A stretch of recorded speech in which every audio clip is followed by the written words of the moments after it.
नमस्कार. मी अनु तुम्हा सगळ्यांचे मनापासून स्वागत करते.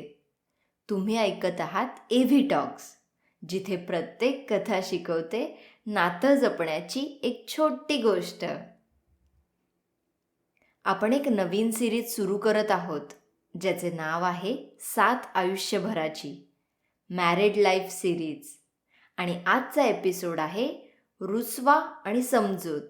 चला सुरू करूया. संध्याकाळचे 7:30 वाजले होते.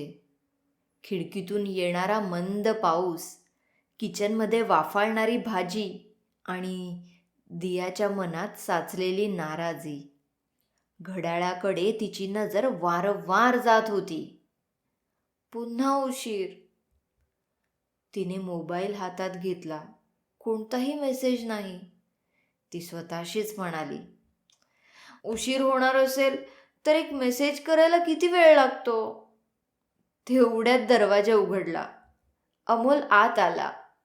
शर्टचा कॉलर सैल करत म्हणाला,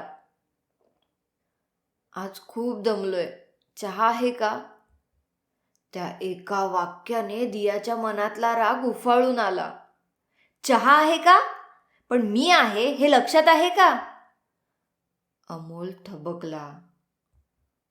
आता काय झालं? काय झालं? मी दिवसभर घर, मुलं सगळं सांभाळते आणि तुला फक्त चहा दिसतो. अमोलचा आवाज थोडा चढला. मी दिवसभर ऑफिसमध्ये मेहनत करतोय, ते दिसत नाही का? घरात अचानक शांतता पसरली. रात्री जेवताना दोघेही फारसं बोलले नाही. मुलं झोपल्यावर दिया बाल्कनीत उभी राहिली. पावसाचे थेंब रेलिंगवर पडत होते. तिच्या मनात विचार सुरू होते. तो खरंच बदललाय की आपणच जास्त अपेक्षा ठेवतोय? आणि त्याच वेळी अमोल तिच्या शेजारी आला. काही क्षण तोही शांत उभा राहिला. सॉरी. दिया काहीच बोलली नाही. आज ऑफिसमध्ये खूप ताण होता. मी विचारच केला नाही की तू वाट बघत असशील. झालं. दियाच्या डोळ्यात पाणी आलं.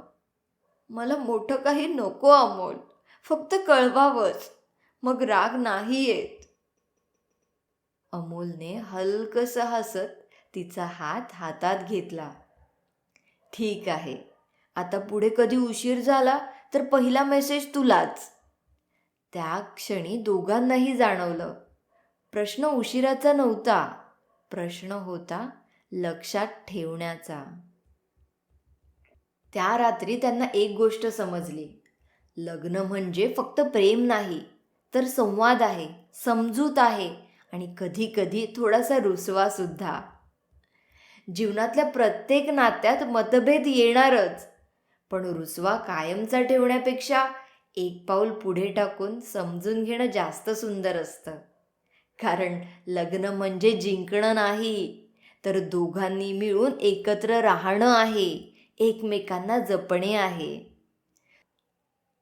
जर तुम्हाला ही कथा आवडली असेल तर सबस्क्राईब करा AV टॉक्सला आणि शेअर करायला विसरू नका. आणि कमेंटमध्ये नक्की सांगा, तुमच्या आयुष्यात असं कधी झालंय का? बरं, तुमच्या मते नातं टिकवण्याचा सगळ्यात मोठा मंत्र कोणता? भेटूया पुढच्या आठवड्यात याच दिवशी. तोपर्यंत काळजी घ्या आणि आनंदात राहा. धन्यवाद.